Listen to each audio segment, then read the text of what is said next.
Pox here, FXRC, and I'm here with one of my super all-time favorite RCs, one that holds just such a very special place in my heart. The Arrma Outcast, or Notorious, because it really doesn't matter. They're about the same, no different but the body. And honestly, as far as looks, I mean, I love the way the Notorious looks. Just got that old school body, old school truck look, and it just looks so mean. But as far as ruggedness, the Outcast body is by far superior. Just a much thicker plastic, and I don't know why they didn't make the body on the Notorious as thick as the Outcast is beyond me. I don't know why. I would love to know, because I love the way it looks. I wish it was as rugged as the Outcast body. But, and then they say real steel. They call it real steel. You know, it's silly. I mean, I guess maybe because it's trying to make it look like real steel, I guess. But anyway, absolutely love this truck. And you know, it's because of this truck right here that just made me really fall in love with the hobby. So getting this one, and then just seeing what people were doing with it on YouTube, just launching these things and doing crazy tricks and landing them after 30-foot jumps and driving away. It's just absolutely impressive. Absolutely impressive. So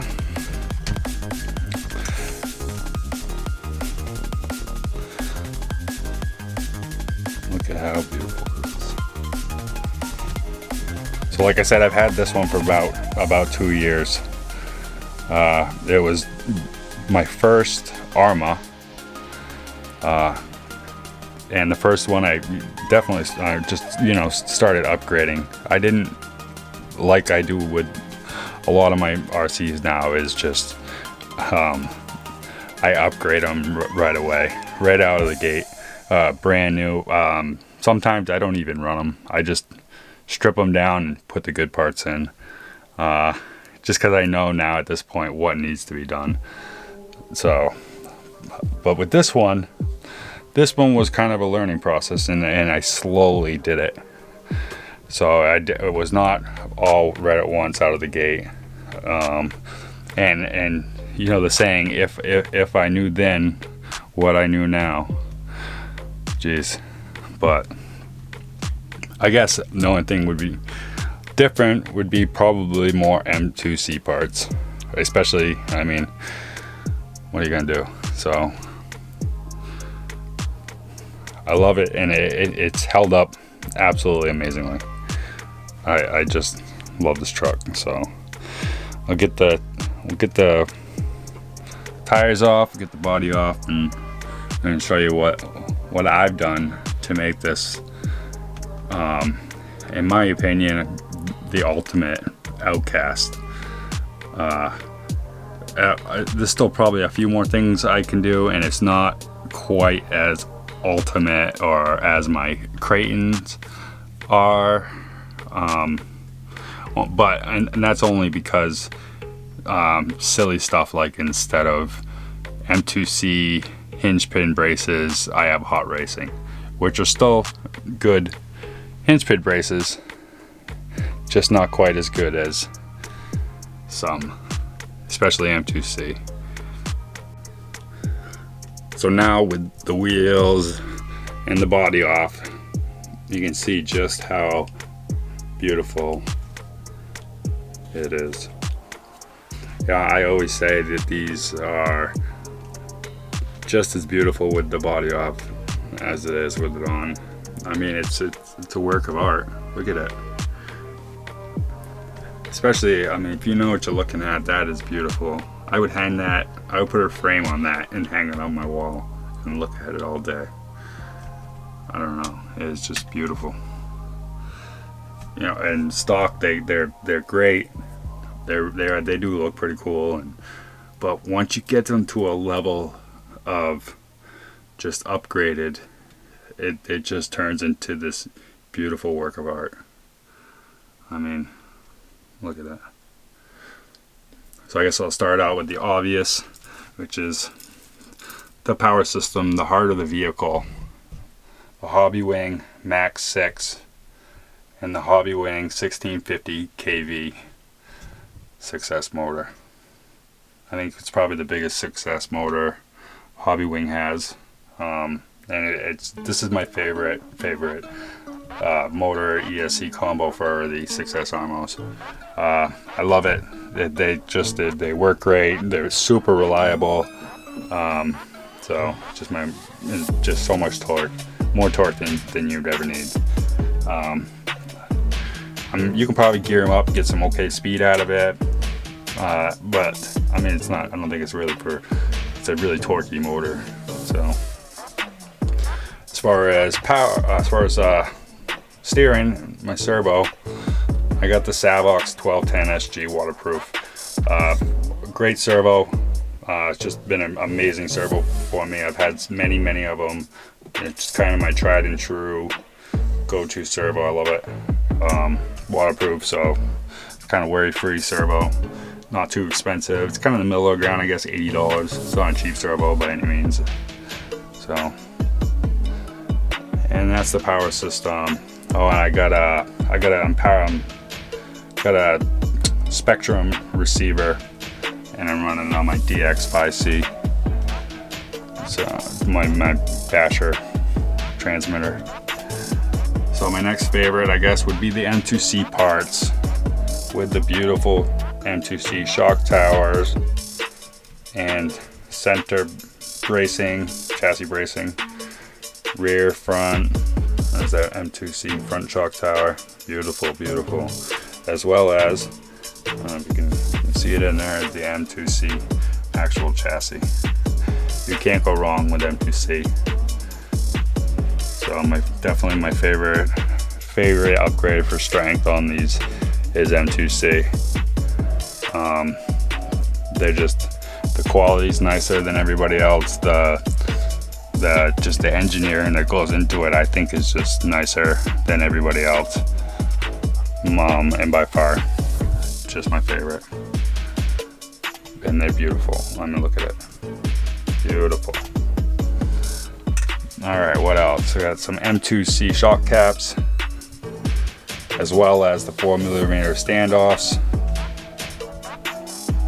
And what else? The M2C Aikman bar.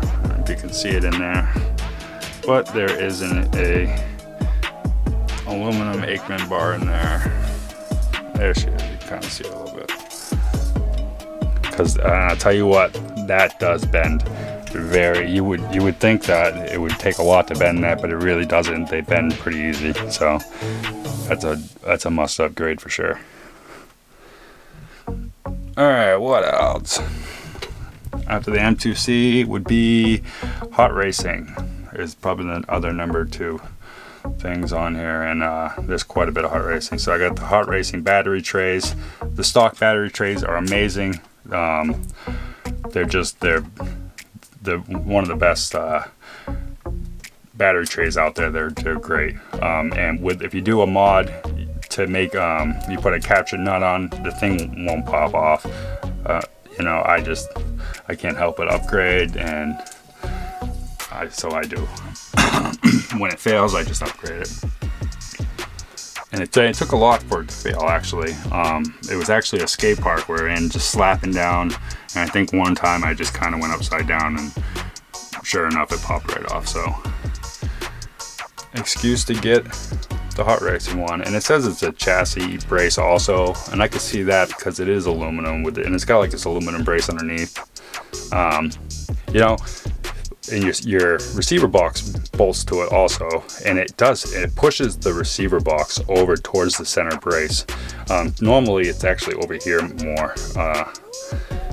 I mean, as far as, I guess, space wise, it gives you kind of some room over here for some reason, but it kind of makes it a pain in the butt too, because your out of the Y is just right here, and it's right up next to this brace, so it's not necessarily the most convenient, but it's not terrible, so it looks nice. So back to the hot racing, I got the tower to tower, the end of that are aluminum, the aluminum, I don't know what you ever call it, but as well as aluminum tower to tower brackets there for the front and the aluminum in the rear. And all of that is sitting on aluminum diff cases. Look at that. This is, I think, is such an important upgrade, is these aluminum diff cases. Rear, and then I also got one in the front. It's gonna be a little harder to see, but I show you there's one in the front. And then also all aluminum middle diff case. So, and it's like, that's two pieces. That's a top hot racing, and then there's that side piece right there. That's all aluminum. So the whole center diff is aluminum. Amazing. But as I was saying, that having these two front and rear diff cases, I think is super important, because everything, all this whole rear part of it bolts to that diff case, as well as the underside of the chassis. So this is kind of like the hub to the rear, as well as this one is the hub to the front, and everything kind of bolts to that. And with that being aluminum, I mean, you're just strengthening it 10 times fold at least. It's one of the first things I do anytime I get one of these. I buy aluminum diff cases. So, and the other thing I do is I get aluminum hub carriers and rear. The rear probably isn't as important as the front. These fronts, I mean, once in a while, I mean, the stock ones are super tough, and it takes a lot, but you can pop these out, these balls right out. But more importantly, the annoying thing is getting these stupid nuts to go in and out, the aluminum into the composite without messing it up. I always have trouble with it for some reason, and I just stop bothering with it. It's like 50 for the front, and then I can't help it, and I do 50 for the rear. So $100, you get all four. I think it's a deal. So, and they're beautiful. You know, you never got to worry about it again. I have not had a problem with any of them, and I have a set on every single Arrma that I have has a set of aluminum.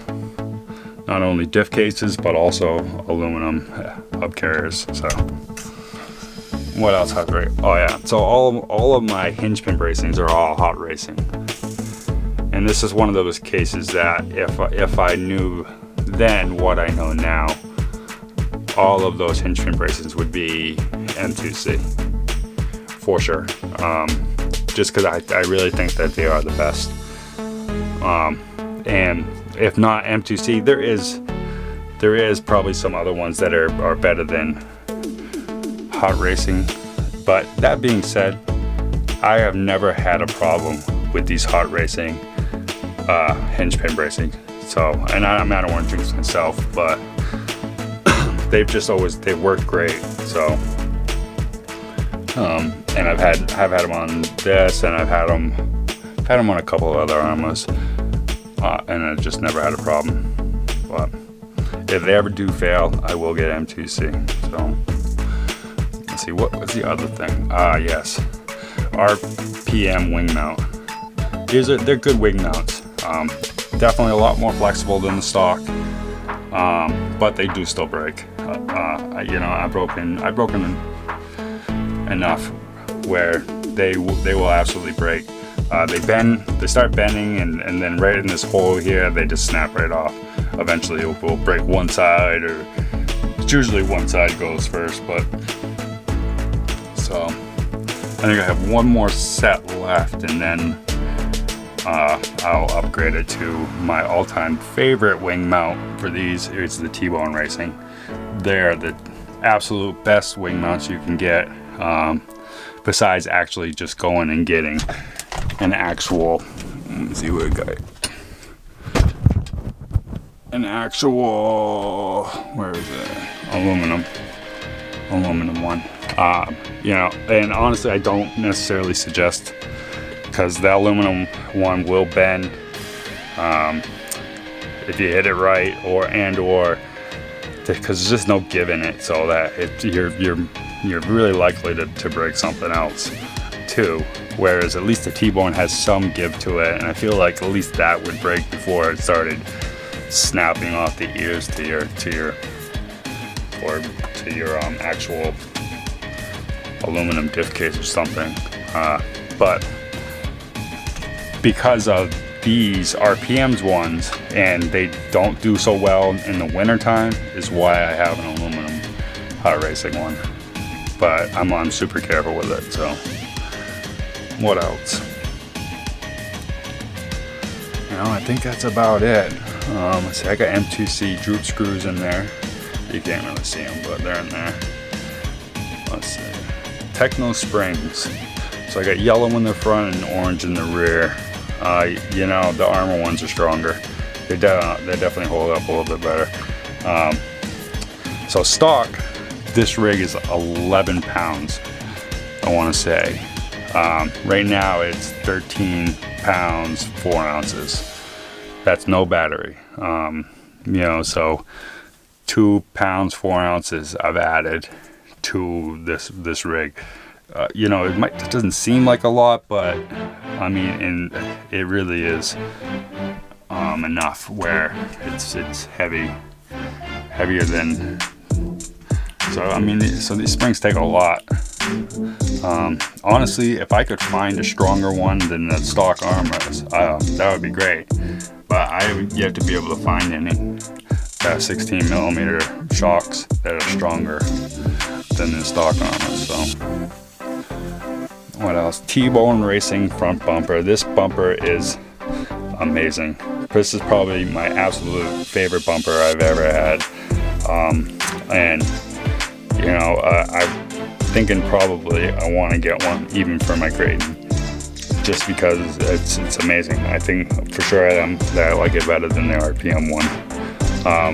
It's not quite as flexible. Well, I mean, it is as flexible, but it has this brace here that bolts to the front of your actual diff case, and it just gives it that extra support where, I mean, this thing doesn't even barely ever touch the body. So where the RPM one, you hit it, it just goes right up into the body. So I mean, it slows it down a little bit, but this thing is brutal. I thought it was going to be a little much, and it was kind of heavy, but honestly I don't even notice it now. And I mean, I've planted fate with this thing so many times, I've hit so much, and it's just held up great.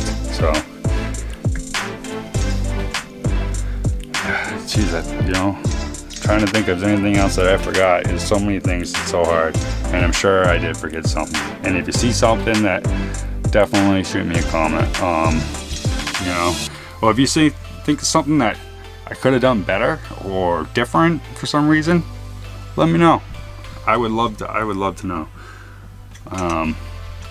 You know, because I mean, I've tried. I mean, besides the things that I've already pointed out. So, I mean, at the RPM mud guards, those do the trick. So, there she is. I hope you like her. I do. Like I said, this one holds a very special place in my heart. I will never get rid of it. I just love it. I love it too much. And I just got so much into it that you just never get it back anyway. So, and I just love it so much anyway. So, anyway, this is FXRC. Thank you for watching. Don't forget to hit the like button and subscribe. It doesn't cost you anything. You might as well. Thank you so much. Bye. Fox here, FXRC. I'm out here with my Arrma Outcast, my sick ass Arrma Outcast. Look at that. Mag 6, Hobby Wing 1650 kV. I think I want to say that's probably a 22 pinion on that. All those M2C, beautiful parts. This body's about had it. Still holding on though. These Outcast bodies are incredibly strong.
Blew the tire right off the fucking thing. Oh man, that sucks. I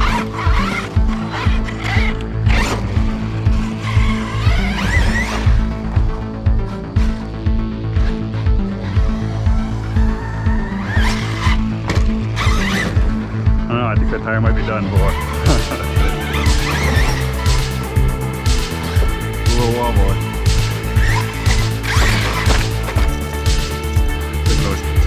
The other tires on it. That's the first time I've had one of those do that. It must have, it's probably.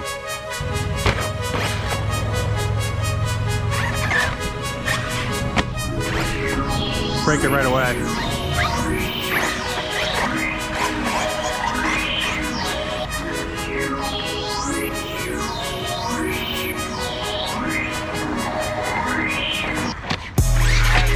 Oh. That was bad. Give her a land.